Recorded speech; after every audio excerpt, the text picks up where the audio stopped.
ഇനി നമുക്ക് വളരെ പെട്ടെന്ന് ചോറ് വെച്ചിട്ടൊരു ഹൽവ റെഡിയാക്കിയിട്ടെടുക്കാം. അതിനു വേണ്ടി ഒരു കപ്പ് ചോറെടുത്ത് മിക്സിയുടെ ജാറിലേക്ക് ഇട്ടിട്ടുണ്ട്. ഇനി ഇതിലേക്ക് ഒരു കപ്പ് തേങ്ങാപ്പാലൂടെ ചേർത്ത് നന്നായിട്ട് പേസ്റ്റായി അരച്ചിട്ടെടുക്കാം. ഇത് നമ്മൾ ഒന്നാം പാലും രണ്ടാം പാലും ഒരുമിച്ച് തന്നെയാണ് എടുക്കുന്നത്. ഇനി ഇതിലേക്ക് നമ്മൾ ചേർക്കുന്നത് ശർക്കര ഉരുക്കിയതാണ്. അതുകൊണ്ട് ചേർത്ത് നന്നായിട്ടൊന്ന് മിക്സ് ചെയ്തിട്ടെടുക്കാം. ചുവട് കട്ടിയുള്ള ഏത് പാത്രം വേണമെങ്കിലും എടുക്കാം. ഞാനിപ്പോൾ ഉരുളിയാണ് എടുത്തിട്ടുള്ളത്. ഇനി നമുക്കിതിലേക്ക് കുറച്ച് നട്ട്സ് എല്ലാം നെയ്യിൽ വറുത്തിട്ടെടുക്കാം. ഇനി ഈ നെയ്യ് നമുക്കിതിലേക്ക് ഒഴിച്ചു കൊടുക്കാം. ഇനി ഇതിലേക്ക് മധുരം ബാലൻസ് ചെയ്യുന്നതിന് ആവശ്യമായിട്ടുള്ള ഒരു നുള്ളു ഉപ്പൂടെ ചേർത്ത് കൊടുക്കാം. നമ്മൾ കൈ ഇടാതെ വേണം ഇളക്കിയെടുക്കാനായിട്ട്. ഇനി നമുക്കിതിലേക്ക് ഏലക്കായിലേക്ക് കുറച്ച് പഞ്ചസാര ചേർത്ത് ഇതൊന്ന് പൊടിച്ചിട്ടെടുക്കാം. ഇനി ഇതുകൂടെ നമ്മളിതിലേക്ക് ഇട്ട് കൊടുക്കാം. ഇനി നമ്മൾ കൈ വിടാതെ ഇളക്കി കൊടുത്തുകൊണ്ടേ ഇരിക്കണം, ഇല്ലെങ്കിൽ ഇത് അടിയിൽ പിടിക്കും.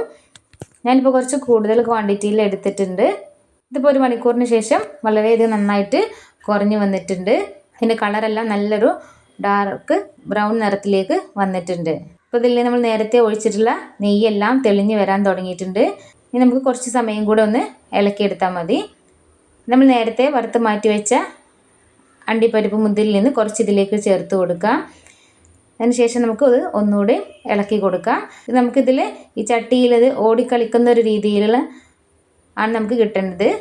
അപ്പോഴാണ് ഇതിൻ്റെ കറക്റ്റ് പരുവാകുന്നത്.